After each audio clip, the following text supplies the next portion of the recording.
Bem, olá, sejam mais uma vez bem-vindos aqui no nosso curso.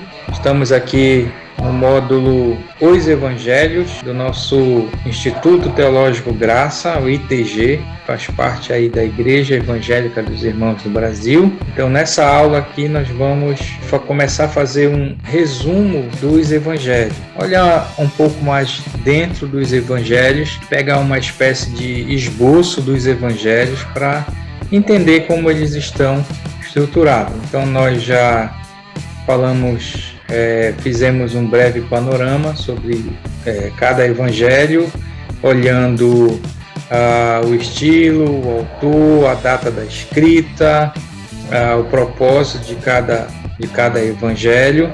E agora nós vamos entrar um pouco no livro, não entrar propriamente dito, mas uma espécie de esboço, uma espécie de resumo que nós vamos fazer aqui com os evangelhos, tá? Então nós vamos começar com o evangelho de Mateus e fazer esse resumo do evangelho.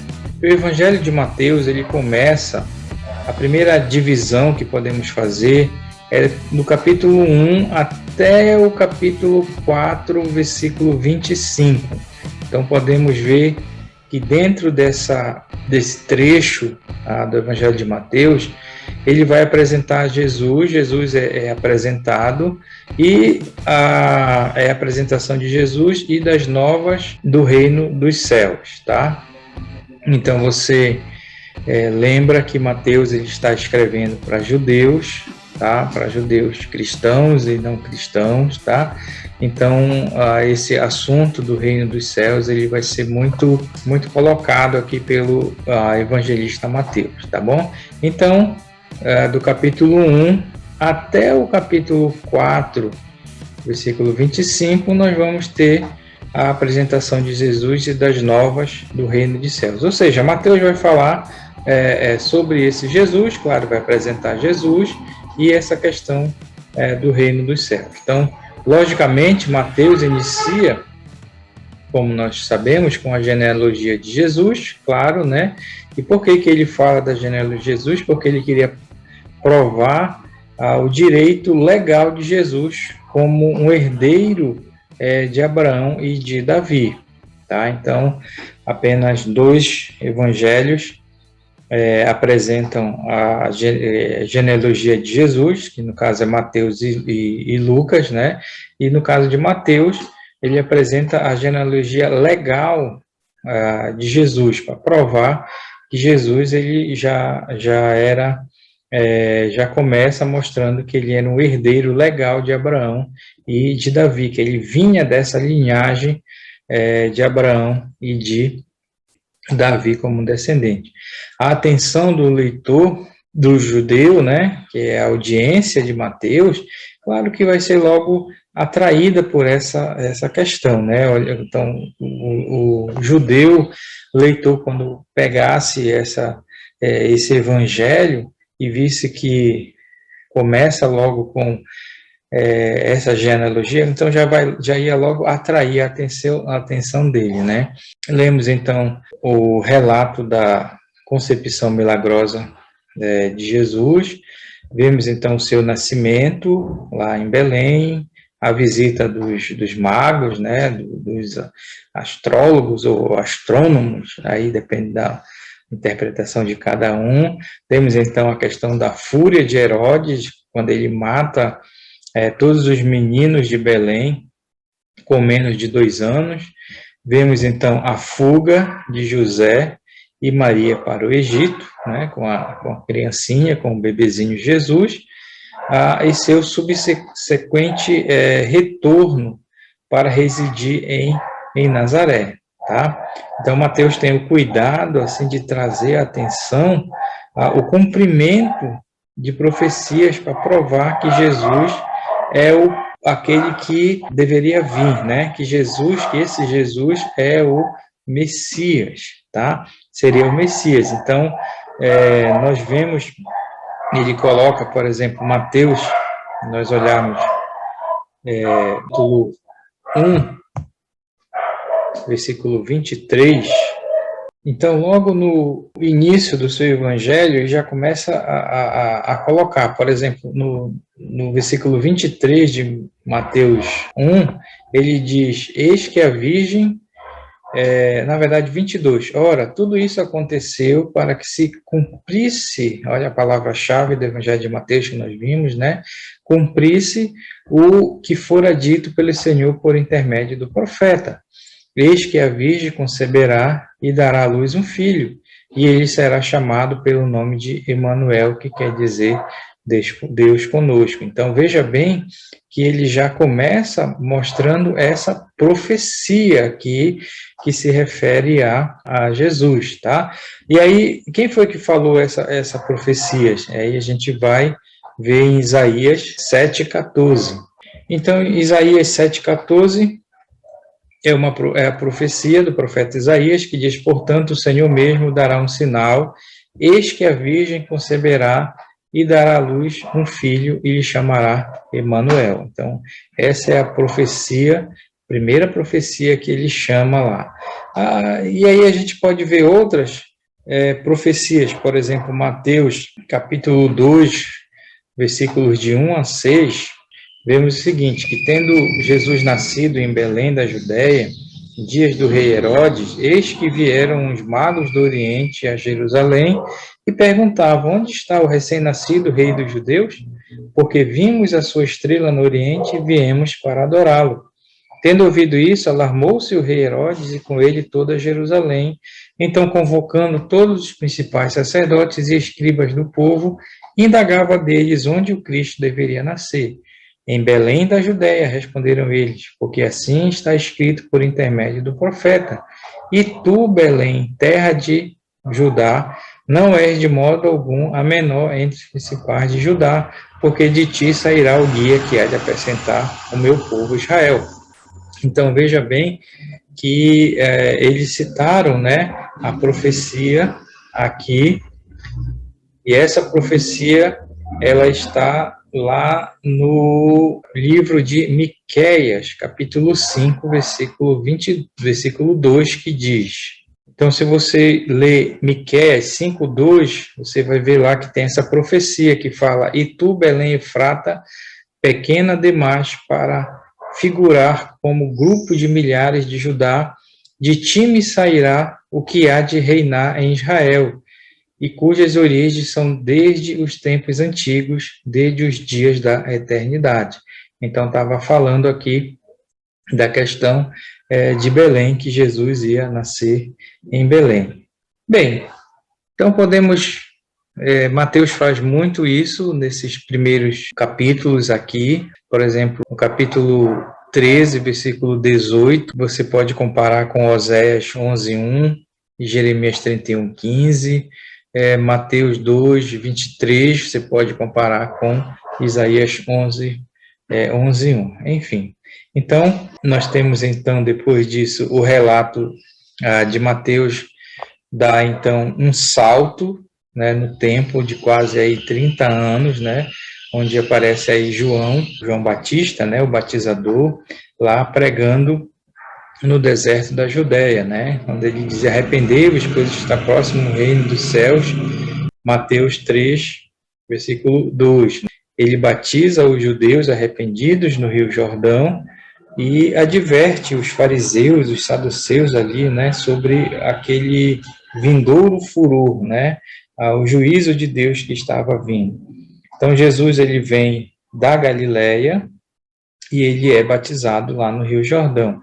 E aí, imediatamente, o que acontece no relato de Mateus? O Espírito de Deus desce sobre ele, no seu batismo, há aquela voz dos céus, né, que diz: este é meu filho amado, em quem me comprazo, em quem tenho aprovado, né, capítulo 3, versículo 17. E aí, e depois disso, Jesus, então, é conduzido para o deserto, onde, depois de jejuar por 40 dias, ele é tentado por Satanás, e aí ele repele a Satanás por 3 vezes, né, citando a palavra, né, quando ele diz: vai-te, Satanás, pois está escrito, né, então ele cita a palavra e tudo mais, até o capítulo 4, versículo 10, né, Arrependei-vos, pois está próximo o reino dos céus. Estas palavras eletrizantes, né, são agora proclamadas lá na Galileia, né, pelo ungido Jesus, né? Então ele convida então 4 pescadores a deixar suas redes para segui-lo e tornar-se pescadores de homens, né? E viaja com eles por toda a Galileia, ensinando nas sinagogas deles, pregando as boas novas do reino de Deus e curando toda sorte de enfermidades entre o povo. Então, essa é a primeira parte que nós encontramos no Evangelho de Mateus. A segunda parte do Evangelho de Mateus começa no capítulo 5 e vai até o capítulo 7, que é o famoso Sermão do Monte. Então, à medida que as multidões começavam a segui-lo, Jesus, então, ele sobe nesse monte, né, ele se senta ali e começa a ensinar os seus discípulos. Daí inicia este emocionante discurso, né, com 9 bem-aventuranças, ou 9 felicidades, né? Bem-aventurança é feliz ou felicidades, né? Então ele fala, felizes os cônscios de sua necessidade espiritual, aqueles que planteiam, os de temperamento brando, os famintos, os sedentos por justiça, os misericordiosos. Felizes são aqueles puros de coração, os pacificadores, os perseguidos por causa da justiça e os que são vítimas, né, de vitupérios, de mentiras, né? Então ele fala literalmente, né, alegrai-vos e pulai de alegria, né, porque a sua recompensa é grande no reino dos céus. Então ele chama os seus discípulos, depois disso, de sal da terra e luz do mundo. Ele explica a justiça tão diferente do formalismo dos escribas e dos fariseus, que é requerida para se entrar no reino dos céus. Como quando ele fala, tendes de ser perfeitos, ou assim como o vosso Pai Celeste é perfeito, né? A famosa, sede perfeitos, como perfeito é o vosso Pai Celeste. Jesus, então, depois disso, ele adverte contra as dádivas, as ofertas, né, e as orações hipócritas. Ele ensina os seus discípulos a orar pela santificação do nome do Pai, pela vinda do seu reino e pelo sustento diário. A oração do Pai Nosso, né? No transcorrer do sermão, Jesus, então, mantém o foco no reino, acautela os que seguem para que não se preocupem nem trabalhem apenas pelas riquezas materiais, pois o Pai Celeste conhece as necessidades. Ele fala para persistir em buscar em primeiro lugar o reino de Deus e a sua justiça, e todas essas coisas serão acrescentadas. Seguindo ainda, ele fala aqui das relações uns com os outros, né? Todas as coisas, portanto, que quereis que os homens vos façam, vocês devem fazer a eles primeiro. Os poucos que encontram a estrada da vida serão os que fazem a vontade do seu Pai. Os obreiros do que é contra a lei serão conhecidos pelos seus frutos e serão rejeitados. Ele fala isso. Jesus, então, compara aquele que obedece às suas palavras ao homem discreto que construiu a sua casa sobre a rocha. Então, podemos pensar, depois que ele fez todo esse discurso, qual o efeito desse discurso sobre aquela multidão que estava ouvindo? Então, ele fala que eles ficaram assombrados com o modo de Jesus ensinar, pois ele ensinava como quem tem autoridade e não como os escribas. E assim, então, termina essa segunda parte do Sermão do Monte. Então, desde o capítulo 5, 6 e 7. Então, são 3 capítulos falando do Sermão do Monte, o Sermão da Montanha. Capítulo 5, capítulo 6 e capítulo 7. Então, essa seria a segunda parte do resumo de Mateus.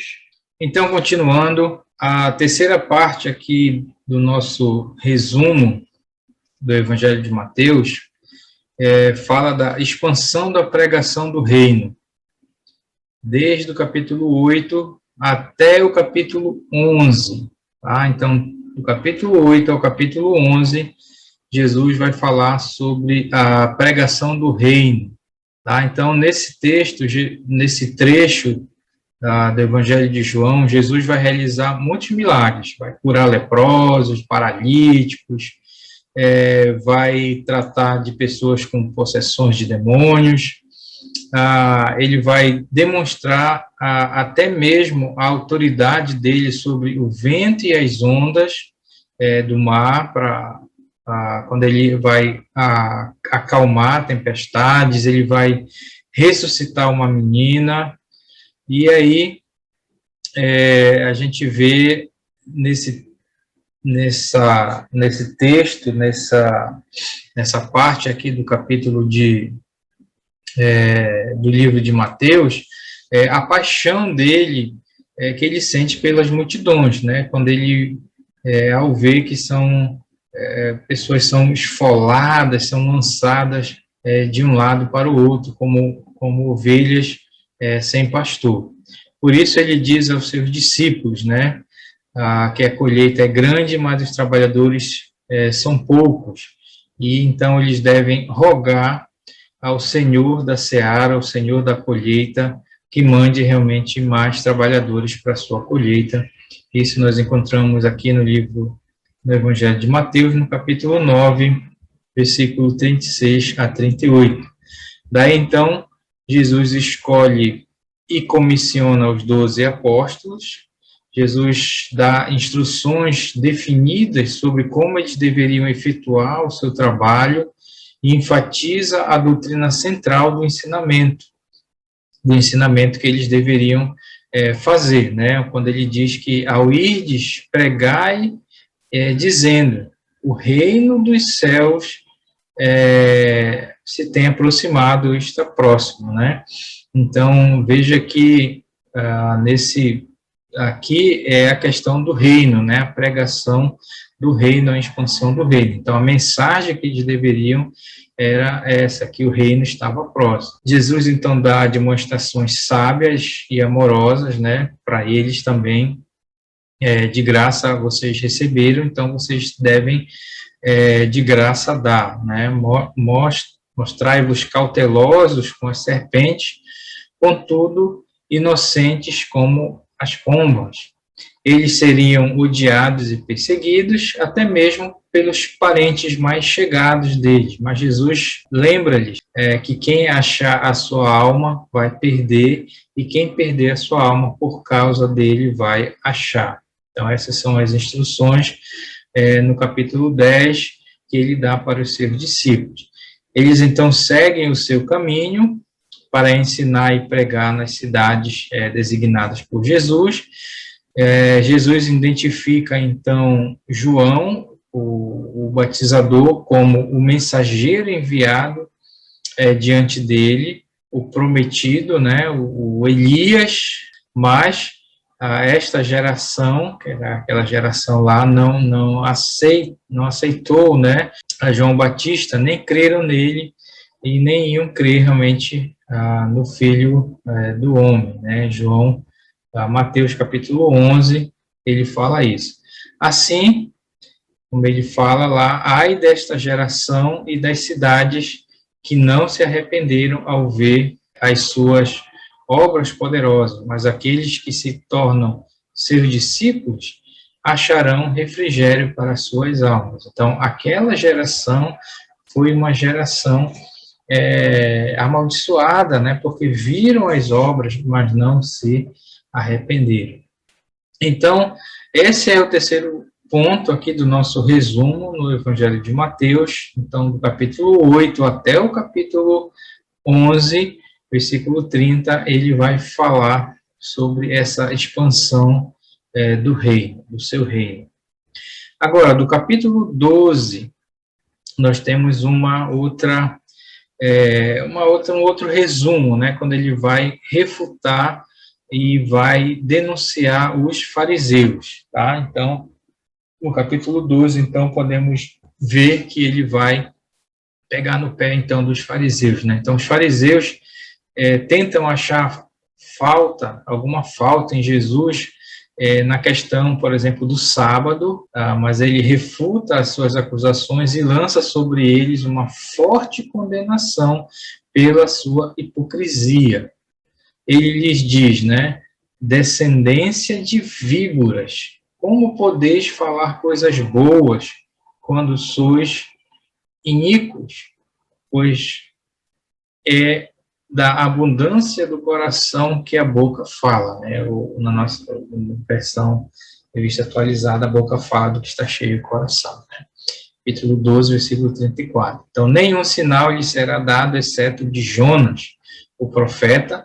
E qual era o sinal? Que o Filho do Homem ficará 3 dias e 3 noites no coração da terra. Então, o capítulo 12 é o capítulo onde ele realmente refuta e denuncia a questão do fariseu religioso, que ele pede um sinal, pede para saber se ele é o Cristo, ele diz, nenhum sinal vai ser dado. Interessante, já estava sendo apresentado vários sinais, mas mesmo assim, eles queriam um sinal de que ele era o Messias. Ele disse só o sinal de Jonas, né? 3 dias e 3 noites no coração da terra, falando ali da morte dele depois, né? Aí do capítulo 13, então, nós temos uma outra divisão, que ele vai dar 7 ilustrações do reino, ou as 7 parábolas do reino, né? Algumas divisões falam nas parábolas do reino, capítulo 13, e aí ele fala por que Jesus falava por meio de parábolas ou de ilustrações. Então ele explica, né, o próprio Jesus. Lembra que isso foi uma pergunta dos discípulos, né, por que ele falava sobre em parábolas, né, e aí ele explica, né, ele disse, olha, a vós outros é concedido entender os segredos sagrados do reino dos céus, mas a esses não é concedido. Quer dizer, Jesus disse, eu falo por parábola porque para vocês é concedido, né, entender, mas eles não entendem, né? Ele declara, então, aos seus discípulos felizes porque veem o que ouvem, né? Então, os discípulos eram bem-aventurados, né? Felizes porque eles estavam vendo e ouvindo as coisas que eles estavam vendo naquele momento. De que instruções reanimadora ele os provê, então? Depois de explicar a ilustração do semeador, então temos a parábola do semeador, Jesus então conta as ilustrações do joio e do campo, ele fala da ilustração do grão de mostarda, fala do fermento, a parábola do tesouro escondido, da pérola de grande valor e a parábola da rede, né? Da rede de arrasto. Então, aí são 7, né? 7 ilustrações, ou 7 parábolas do reino que ele conta no capítulo 13, aí, tá? Todas essas parábolas, elas retratam algo relacionado com o reino dos céus, tá?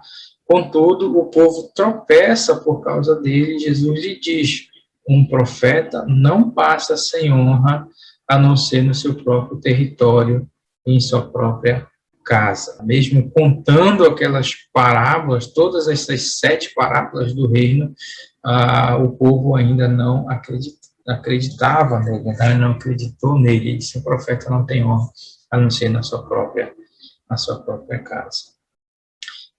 Temos então o capítulo 14, do capítulo 14 até o capítulo 17, então, nós vemos, então, ministérios e milagres adicionais de Cristo. Um pouco mais sobre, nessa parte, um pouco mais sobre o ministério dele e alguns milagres que ele fez, além dos que já foram mencionados, até o capítulo 17. Então, Jesus está profundamente comovido com a notícia de que João Batista, né, o batizador, fora decapitado por ordem do fraco Herodes Antipas, tá? Então, você sabe que existiam vários Herodes. Herodes, não confunda Herodes com o imperador, tá? O imperador aqui, nesse momento, é o imperador Tibério César, né? César é o título, né?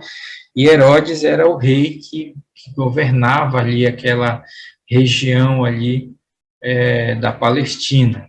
Então, quando Jesus nasceu, lembra que Herodes era chamado Herodes o Grande, não era esse Herodes aqui, né? Mas ele morre lá, e aí Jesus então volta, né? E aqui esse Herodes é o Herodes Antipas. Então aqui é o Herodes Antipas, esse Herodes é quem manda cortar a cabeça de João Batista, tá? Então Jesus, quando ouve essa notícia, né? Ele fica comovido, né? Bem, aí então ele alimenta milagrosamente uma multidão, com mais de 5.000 pessoas.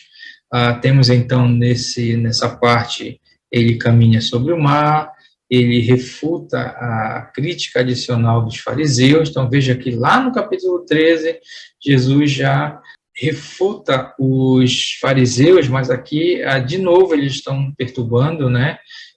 Então ele refuta a crítica adicional dos fariseus sobre quem diz que estão infringindo os mandamentos de Deus por causa da sua tradição, né?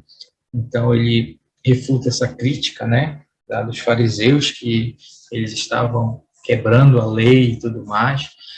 Temos então a cura de possessos, né, de demônios, cura de coxos, aleijados, cegos, mudos e muitos outros. E, novamente, Jesus, então, alimenta mais de 4.000 com 7 pães e alguns peixes, tá? No capítulo 15, tá? Então, vemos, então, aqui as duas multiplicação dos pães, tá? A primeira, mais de 5.000, e depois ele alimenta mais de 4.000, com 7 pães e alguns peixinhos.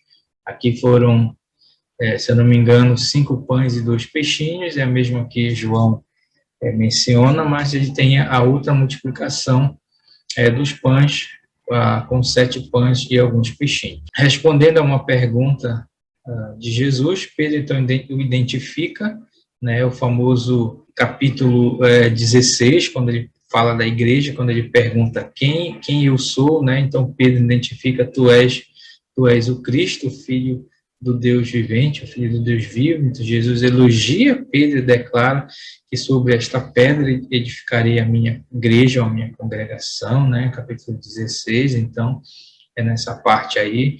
Jesus começa então a falar de sua iminente morte e ressurreição no terceiro dia, então ele começa a falar que ele vai morrer, mas também promete que alguns de seus discípulos não provarão absolutamente a morte até que primeiro venha o Filho do Homem no seu reino, tá? Então, tem várias interpretações aqui. Alguns acham que isso está se referindo ao monte da transfiguração, né? Então, enfim, isso é uma outra coisa para nós pensar.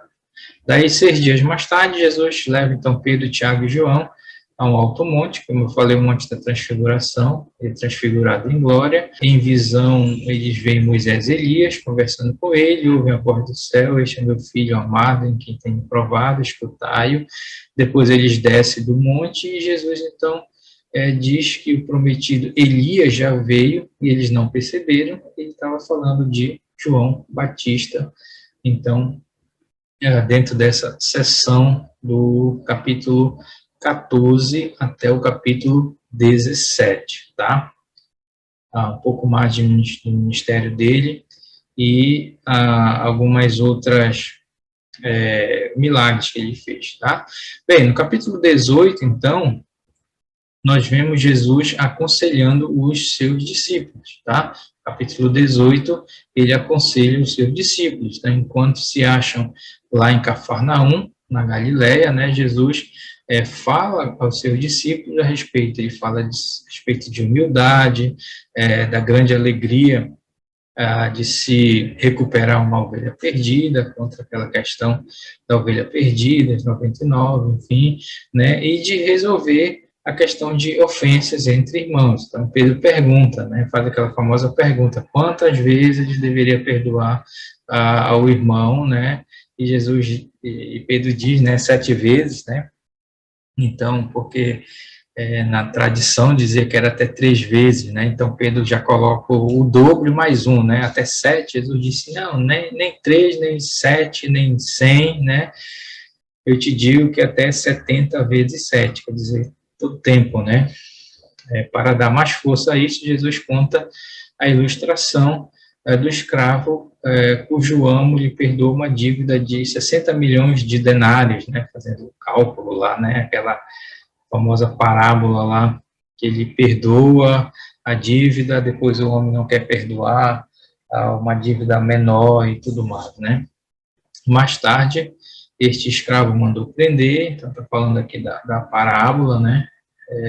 Do pós-escravo por causa de uma dívida de apenas 100 denários. Em resultado disso, o escravo não mostrou misericórdia e foi, da mesma forma, entregue aos carcereiros. Jesus, então, enfatiza o seguinte, que do mesmo modo lidará também convosco o Pai Celestial, se não perdoar de coração cada um do seu irmão. Então, termina essa parte aqui, já lá no capítulo 18. Agora, a próxima parte aqui, do capítulo 19 até o 22, são os dias finais do ministério de Jesus, tá? Então, a partir do capítulo 19, você já começa a ver lá Jesus já se caminhando para os dias finais, né? Então, o ritmo dos eventos acelera, se você percebe isso lendo esse trecho aqui, aumenta a questão da tensão, ao passo que os escribas e fariseus ficam mais furiosos com o ministério de Jesus, vem para enlaçá-lo numa questão sobre divórcio. Então, lá no capítulo 19, eles armam essa armadilha aqui sobre a questão de divórcio, mas isso era para já tentar prender e tudo mais, né? Mas eles fracassam e tudo mais, né? Jesus, então, mostra que a única base bíblica para o divórcio é a fornicação, enfim, isso é uma outra questão lá. Um jovem rico, então, nesse momento, vem a Jesus perguntando qual é o caminho da vida eterna, mas vai embora contristado quando descobre que precisa vender tudo e ser um seguidor de Jesus. Então, é a famosa história do jovem rico, que é narrada aqui no capítulo 19. Depois de Jesus de contar a ilustração dos trabalhadores e o denário, capítulo 20, né, Jesus fala novamente sobre a morte e a ressurreição dele. Ele diz: o Filho do Homem não veio para que lhe se ministrasse, mas para ministrar e dar sua alma em resgate de muitos. Lá no capítulo 20, versículo 28. Tá? Também Jesus ele entra agora na última semana da sua vida humana, temos lá nessa parte, né? Ele faz a sua famosa entrada triunfal em Jerusalém, o rei montando no jumentinho. Isso é 8 dias antes da Páscoa, da ressurreição, né? Então, era aquela semana lá. Ele limpa, então, o templo dos cambistas, dos outros espectadores, e o ódio dos seus inimigos aumenta quando lhe diz: os cobradores de impostos e as meretrizes entraram na frente de vós no reino de Deus. Então, lembra que ele faz essa purificação do templo, né? Essa é a segunda vez, né? Ele fez isso no início do seu ministério e ele faz agora no final, né? Então, ele diz, olha, que isso deixa eles chateados, né? Quando ele diz que as meretrizes, os cobradores de impostos, eles vão entrar na frente deles no reino, né? Aí que eles ficam mais chateados ainda, né? Suas ilustrações oportunas do vinhedo e da festa do casamento vão diretamente ao ponto. Então, tem essas ilustrações aqui, e tudo estava se referindo aos fariseus. Ele responde habilmente a pergunta dos fariseus sobre a questão do imposto, né? Vem aquela pegadinha, né? Se deveria pagar a César, por dizer-lhe para pagar de volta a César as coisas de César e a Deus as coisas de Deus, né? Então, ele se sai dessa armadilha deles lá. De modo similar, refuta uma pergunta capciosa dos saduceus, defende a esperança da ressurreição. Os fariseus se dirigem novamente a ele com uma pergunta sobre a lei. Jesus lhe diz que o maior mandamento é amar a Deus, né? De forma plena, e que e o segundo é amar o próximo como a si mesmo, tá? Os dois grandes mandamentos, né? Jesus pergunta, então, como pode o Cristo ser tanto filho de Davi como filho do Senhor? E aí ninguém sabe responder, e depois disso ninguém se atreve mais a interrogá-lo. Então, fechando esse bloco aqui do capítulo 22. Agora, o capítulo 23 ao capítulo 24 são os famosos ai de vós, hipócritas, tá? Onde ele vai falar, principalmente o capítulo 23 até o versículo 2 do capítulo 24, quando ele fala da hipocrisia, né? E por causa da hipocrisia eles seriam condenados, né? Falando às multidões no templo, Jesus faz outra denúncia mordaz contra os escribas e os fariseus. Eles não só se desqualificaram para o reino, então Jesus fala diretamente aqui, mas utilizam-se de todas as artimanhas para impedir outros que entrem, né? São como sepulcros caiados, parecem belos por fora, mas por dentro estão cheios de corrupção e podridão. Jesus conclui com o seguinte julgamento contra Jerusalém: vossa casa vos ficará abandonada. Ao sair do templo, então, Jesus profetiza a sua destruição. Ok? Bem, famoso capítulo 24 de Mateus, tá? Alguns chamam isso de o pequeno Apocalipse, né?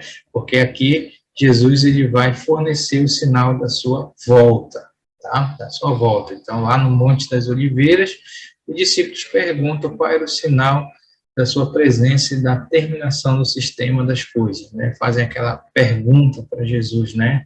Qual é o sinal da volta dele, quando se derão essas coisas e consumação do sexo, né? Então, a resposta, Jesus indica um período futuro de guerras, né? Nação contra nação, reino contra reino, escassez de alimentos, terremoto, aumento do que é contra a lei, a pregação mundial destas coisas, boas novas do reino, designação do escravo fiel e discreto sobre todos os seus bens, muitos outros aspectos do sinal composto que há de marcar a chegada do Filho do Homem na sua glória, a sentar-se no trono glorioso. Enfim, são textos que falam da questão da volta dele, né?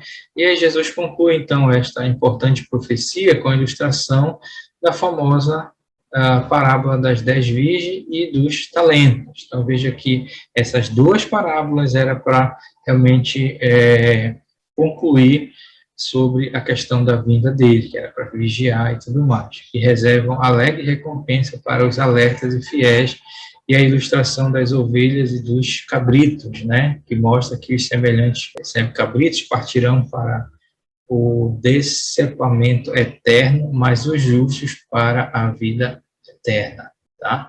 Então, termina esse bloco aqui, já no capítulo 25. Agora, 26 e 27, tá? O penúltimo aqui, penúltimo bloco, vai falar dos eventos do último dia de Jesus, tá? Então, o que é que tem nesse bloco? Capítulo 26 e 27. Depois de celebrar a Páscoa, então Jesus institui algo novo com seus fiéis, né?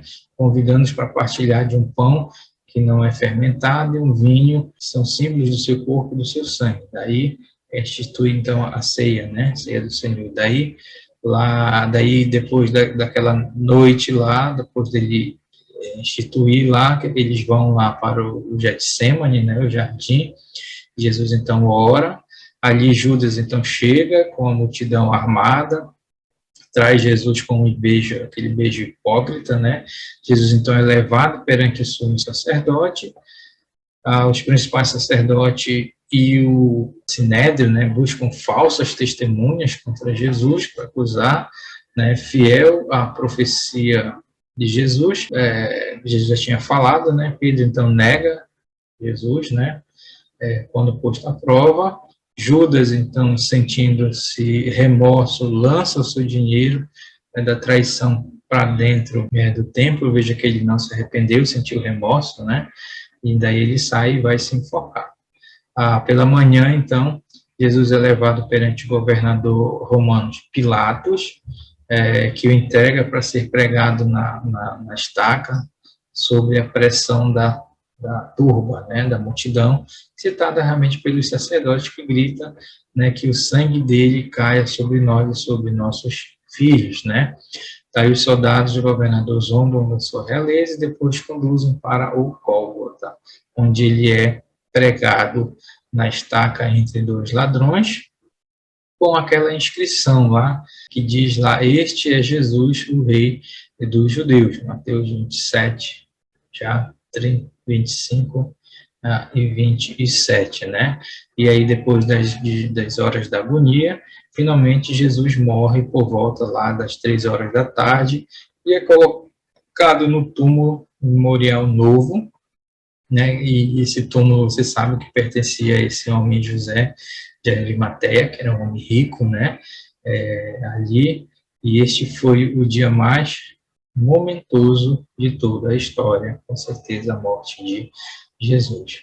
E aí, finalmente, nós temos o último bloco, aqui, capítulo 28, onde temos, claro, a ressurreição de Jesus e as suas instruções finais, né? Então, Mateus, ele culmina, então, o seu relato, né, com as melhores notícias, né? Graças a Deus, né? Mateus foi, dizer assim, bem inteligente, né? Ele não terminou com a morte, né? Com a questão da morte e tudo mais, né?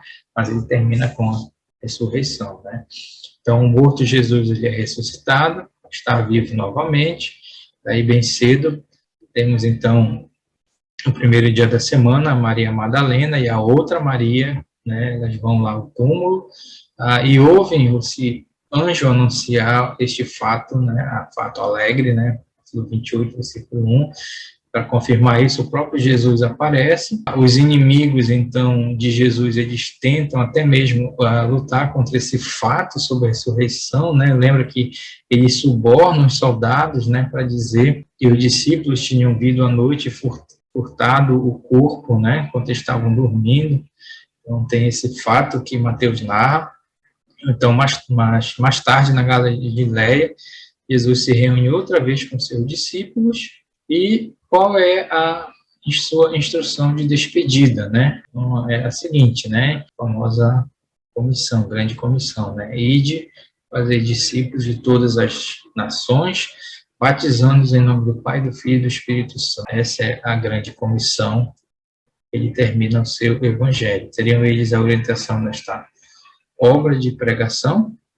Então, as últimas palavras de Jesus, registradas por Mateus, fornecem a seguinte garantia, né?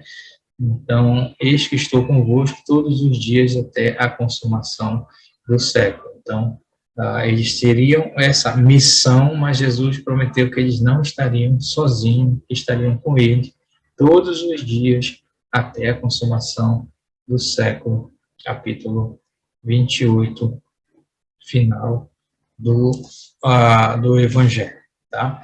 Então, esse foi um resumo, assim, do Evangelho de Mateus. Claro que tem muita coisa, mas para você ver como Mateus, ele organiza o seu Evangelho. Então, é interessante depois você rever essa aula, esse vídeo, e aí tem aquela noção dos capítulos, porque, como eu falei, quando você ouve uma pregação, você encaixa, por exemplo, se você ouve uma pregação do capítulo 23, então você lembra que nesse capítulo Jesus está falando contra os fariseus hipócritas, né? A hipocrisia deles. Então isso ajuda a gente a entender, tá bom? Então esse é um breve resumo que eu queria fazer aqui do Evangelho de Mateus, tá? Para nós fecharmos aqui a questão do Evangelho, desta aula aqui desse mundo, tá bom? Então, que Deus nos abençoe. Na próxima aula, nós vamos fazer um resumo também do Evangelho de Marcos, ok? Deus nos abençoe. Até a próxima aula.